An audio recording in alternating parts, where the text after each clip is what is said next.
एक बार की बात है, गौतम बुद्ध किसी गांव में उपदेश दे रहे थे। तभी एक व्यक्ति ने पूछा, स्वामी, सबसे बड़ा पुण्य क्या है? मैं हमेशा भगवान का भजन कीर्तन करता हूँ, हर रोज मंदिर जाता हूँ, सुबह शाम भगवान की पूजा अर्चना में दिन व्यतीत करता हूँ। तो क्या मैं ये जो इतना पुण्य किया है, उससे मैं स्वर्ग जा सकूंगा और भगवान से मिल पाऊंगा? भगवान बुद्ध बोले, तुम वाकई में भगवान का भजन कीर्तन में लिप्त रहते हो, लेकिन ये तुम्हारा पुण्य नहीं है।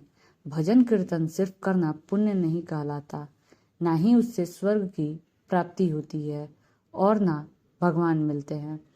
भजन कीर्तन के साथ और भी बहुत सारी चीजें करनी होती है जो असल में पुण्य कहलाती है, और वही सबसे बड़ा पुण्य माना जाता है, और वो है परोपकार की भावना।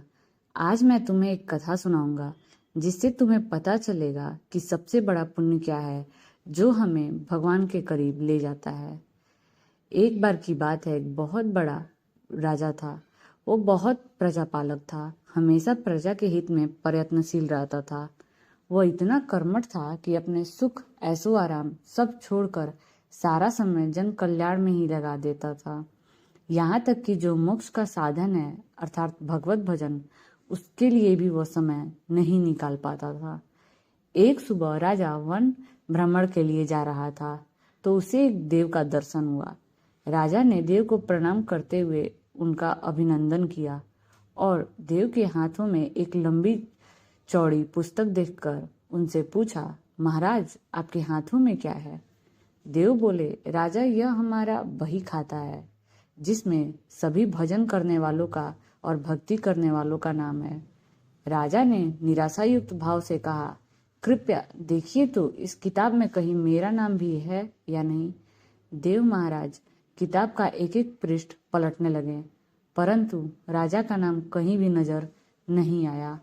राजा ने देव को चिंतित देखकर कहा, महाराज, आप चिंतित ना हो, आपके ढूंढने में कोई भी कमी नहीं है। वास्तव में ये मेरा दुर्भाग्य है कि मैं भजन कीर्तन के लिए समय नहीं निकाल पाता और इसलिए मेरा नाम यहाँ नहीं है। उस दिन राजा के मन में आत्मग्लानि सी उत्पन्न हुई, लेकिन इसके बावजूद उन्होंने इसे नजरअंदाज कर दिया और पुनः परोपकार की भावना लिए दूसरों की सेवा में लग गए। कुछ दिन बाद राजा फिर सुबह वन की तरफ टहलने के लिए निकले तो उन्हें वहीं देव महाराज के दर्शन हुए। इस बार भी उनके हाथ में एक पुस्तक थी, लेकिन उसका रंग और आकार बहुत ही छोटा था। राजा ने फिर उन्हें प्रणाम करते हुए पूछा, महाराज, आज कौन सा बही खाता अपने हाथों में लिया हुआ है? देवों ने कहा, राजन, आज के बही खातों में उन लोगों का नाम लिखा है जो ईश्वर के सबसे अधिक प्रिय हैं। राजा ने कहा, कितने भाग्यशाली होंगे वो लोग, निश्चित ही वे दिन रात भगवान के भजन में लीन रहते होंगे। क्या इस पुस्तक में कोई मेरे राज्य का भी नागरिक है? देव महाराज ने बही खाता खोला और ये क्या, पहले पन्ने पर पहला नाम राजा का ही था। राजा ने आश्चर्यचकित होकर पूछा, महाराज, मेरा नाम इसमें कैसे लिखा हुआ है? मैं तो मंदिर भी कभी कभार जाता हूँ। देव ने कहा, राजन, इसमें आश्चर्य की कोई बात नहीं है। जो लोग निष्काम होकर संसार की सेवा करते हैं, जो लोग संसार के उपकार में अपना जीवन अर्पण करते हैं, जो लोग मुक्ति का लोभ त्याग कर प्रभु के निर्बल संतानों की सहायता में अपना योगदान देते हैं, उन त्यागी महापुरुषों का भजन स्वयं ईश्वर करते हैं। हे राजन, तू पछता नहीं, तू पूजा पाठ नहीं करता, लेकिन लोगों का सेवा तो करता है। भगवान की यही सबसे बड़ी पूजा है। परोपकार और निस्वार्थ लोक सेवा किसी भी उपासना से बढ़कर है। देव ने वेदों का उदाहरण देते हुए कहा कि कर्म करते हुए 100 वर्ष जीने की इच्छा करो तो कर्म बंधन में ही लिप्त हो जाओगे। राजन, भगवान दीन दयालु हैं, उन्हें खुशामद नहीं भाती बल्कि आचरण भाता है।